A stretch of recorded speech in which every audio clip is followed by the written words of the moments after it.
Comme vous le savez, la Manif pour tous est une force dans la vie publique de notre pays. Nous intervenons à chaque élection pour informer les citoyens et les sympathisants de la Manif pour tous, les familles en général, des positions des différents candidats sur les sujets qui tournent autour de la famille.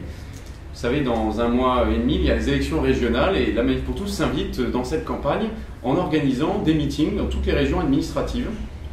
Meetings au cours desquels sont invités l'ensemble des têtes de liste à venir se présenter devant les familles et à répondre à un questionnaire qui sera identique pour tous les candidats et répondre sur ce sujet devant un parterre de familles de la région pour savoir exactement quelles sont les ambitions du candidat pour la région sur les sujets de la famille et aussi ses convictions sur les sujets qui nous intéressent et touchent à la vie quotidienne de ces familles. Alors, nous avons invité toutes les têtes de liste à participer à ces réunions publiques. Aujourd'hui, beaucoup d'entre elles ont répondu, d'autres sont encore en cours de négociation.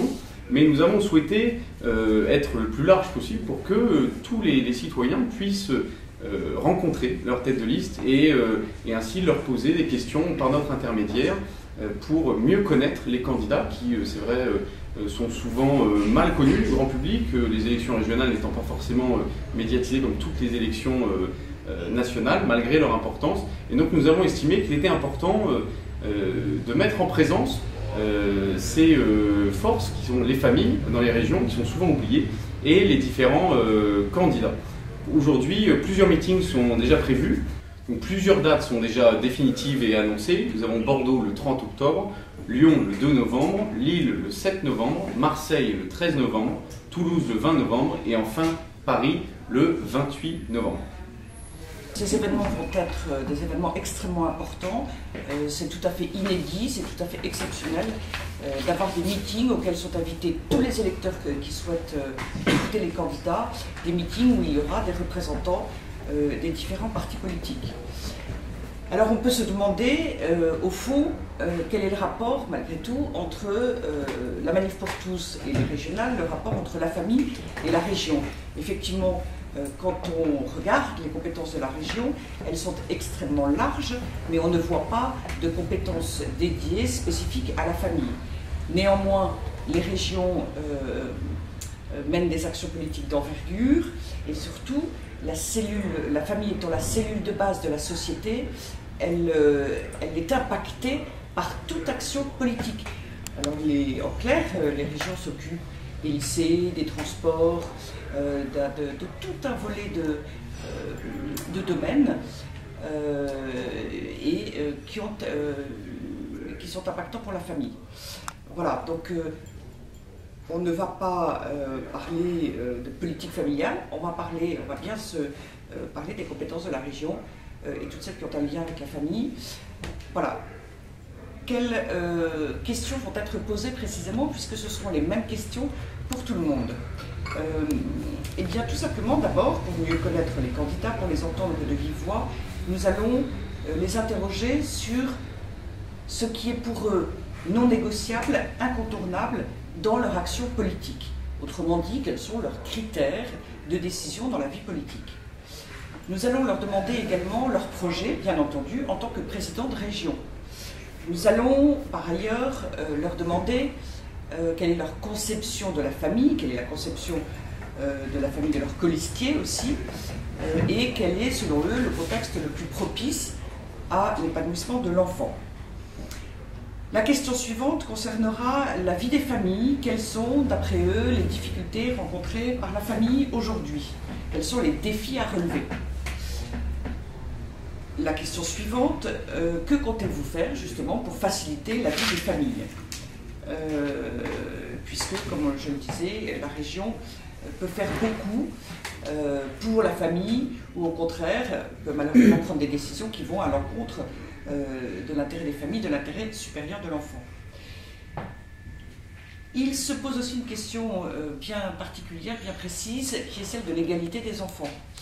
Nous souhaiterons savoir si les candidats à la présidence de la région souhaitent traiter de manière égale tous les enfants, c'est-à-dire verser des subventions égales quels que soient les établissements, publics ou privés, les subventions scolaires, subventions cantines, subventions transport.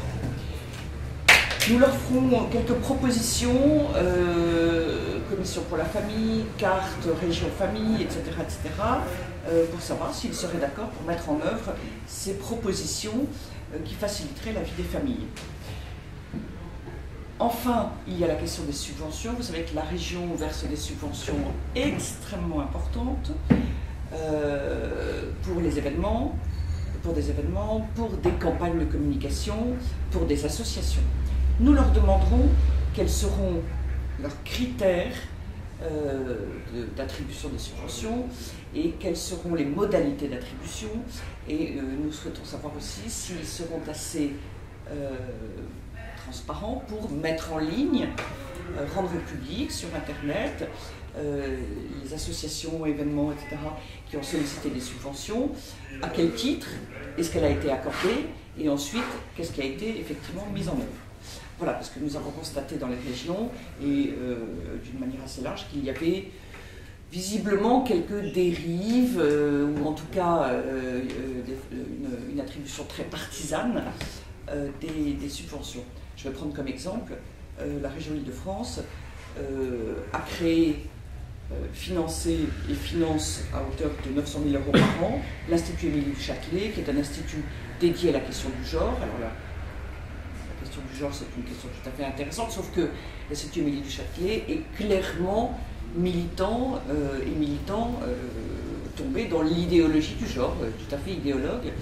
On ne voit pas pourquoi la région Île-de-France, avec les deniers publics, avec l'argent des contribuables, financerait un institut de ce type-là.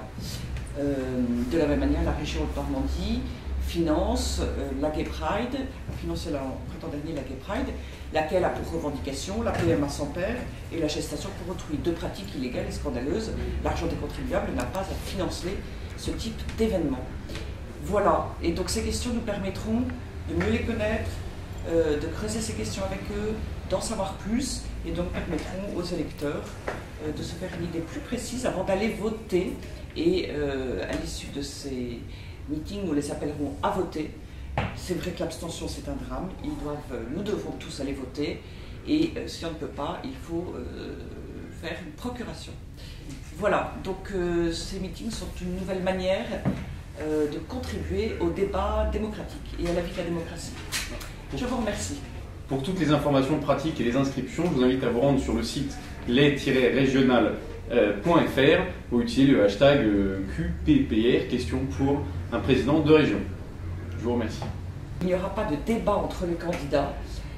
Chacun des candidats va être interrogé successivement.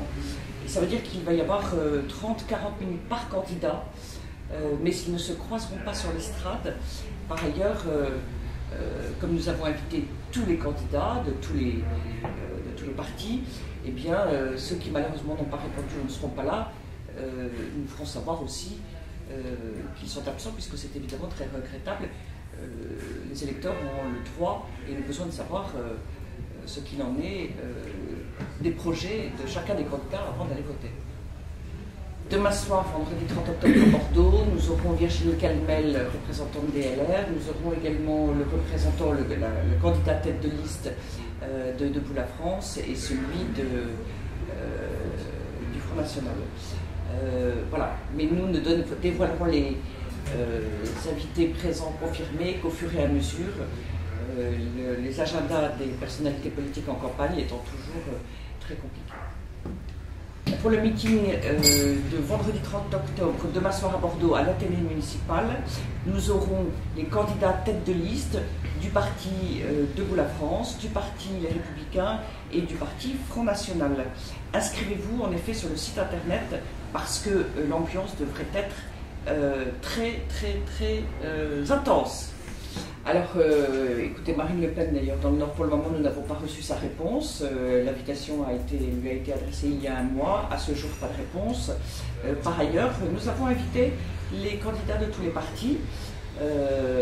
Et ce sont ceux qui acceptent, qui, bien sûr, à l'occasion de cet événement et auprès de nos sympathisants, auront le plus de visibilité. Ça, c'est à chaque candidat de décider lui-même de ce qu'il veut ou ne veut pas. Et s'il n'assume pas le dialogue et le fait de présenter ce en quoi ce qui est important pour lui et ce en quoi il croit pour la famille, c'est lui qui est candidat, c'est pas nous. C'est vraiment centré sur les élections régionales et cela étant dit, quand on parle de ce qui est important pour une personnalité politique, quand il va nous dire quelles sont ses convictions, comment il conçoit la famille et quel est pour lui le meilleur cadre pour l'enfant, eh bien de toute façon nous serons éclairés sur la vision qu'il peut avoir de sujets qui paraissent davantage nationaux. Et c'est important parce que le président de la région, comme tous les conseillers régionaux d'ailleurs, fera partie des grands électeurs. Cela explique que nous ayons des questions relativement générales qui nous permettent de mieux connaître le candidat, ce qui est prioritaire pour lui, non négociable pour lui, et puis le reste des questions, la majorité d'entre elles portant sur la région. Nous avons relevé, avec une certaine consternation, d'ailleurs à la limite pour François Hollande lui-même, nous avons relevé qu'au moment où il parle d'une France apaisée, d'une volonté de rassembler, eh bien, quelques heures après, Christiane Taubira, sa ministre de la Justice, déclare qu'il faut absolument autoriser la PMA pour les couples de femmes et les célibataires, et un certain nombre d'élus de gauche ont lancé aussi un appel en ce sens. Donc François Hollande, semble-t-il, a quelques difficultés à se mettre en cohérence avec ses ministres et leurs souhaits et leurs volontés. Voilà, c'est dommage parce qu'effectivement, une volonté de rassemblement, c'était plutôt positif cette fois-ci, après qu'Hollande ait tant divisé les Français. Malheureusement, c'est un fait, les Français sont divisés sur ces questions grâce à François Hollande. Nous appelons Manuel Valls à tenir sa parole, à être cohérent. Sans cela, il est totalement... n'a aucune crédibilité, et donc à mettre en œuvre, en acte, ce qu'il a annoncé il y a maintenant un peu plus d'1 an. Manuel Valls s'est engagé en octobre 2014 à agir contre la gestation pour autrui, pour empêcher le développement de cette pratique. Il s'était engagé à agir non seulement au niveau national, mais au niveau international. Et en réalité, on voit parfaitement qu'il y a tolérance et laxisme sur ce sujet-là. Il n'a absolument pas mis en œuvre ce qu'il avait annoncé. Et Laurent Fabius non plus, alors que Laurent Fabius s'était engagé aussi, avait rappelé lui-même cet engagement il y a 6 mois. À ce jour, rien n'a été fait et nous ne manquerons pas de nous mobiliser à nouveau si rien n'est fait dans les mois qui viennent. La Manif pour tous s'en inquiète effectivement de manière très très forte. D'autre part, il est urgent que Christiane Taubira quitte le gouvernement puisqu'on voit bien qu'elle est en contradiction très réelle avec le président de la République. Donc il y a urgence en effet à lui faire quitter le gouvernement et dans tous les domaines dans lesquels elle agit, on voit des grandes paroles, mais on voit malheureusement beaucoup d'actes graves et très dommageables pour l'intérêt général. Ce qui est certain, c'est que je crois qu'au vu des prises de position de Christiane Taubira sur l'ensemble des sujets, il est important qu'elle quitte toute fonction politique, en particulier le gouvernement. Et nous avions déjà, lors d'un précédent remaniement, préparé et anticipé son pot de départ. Qu'elle sache que les caisses sont toujours au frais et que le jour de son départ, nous serons place Vendôme pour célébrer cette très bonne nouvelle pour l'ensemble de la République. Je pense que si Nathalie Kosciusko-Morizet était venue au Manif pour tous, peut-être qu'elle se serait rendue compte de l'énormité de ses propos. Ce sont des propos qui sont blessants, qui sont humiliants pour les centaines de milliers de familles qui sont descendues dans la rue. Et voilà, je pense que son échec candidature à la mairie de Paris ne lui a pas suffi. Voilà, je pense que les prochaines échéances lui serviront de leçon une nouvelle fois. Les propos de Nathalie Kosciusko-Morizet sur la Manif pour tous sont tout simplement stupéfiants, et notamment parce qu'ils ressemblent si fortement, si étrangement à ceux des hiérarques du PS. Et aussi, de la même manière, au soutien de ces hiérarques du PS, je pense évidemment à Pierre Berger.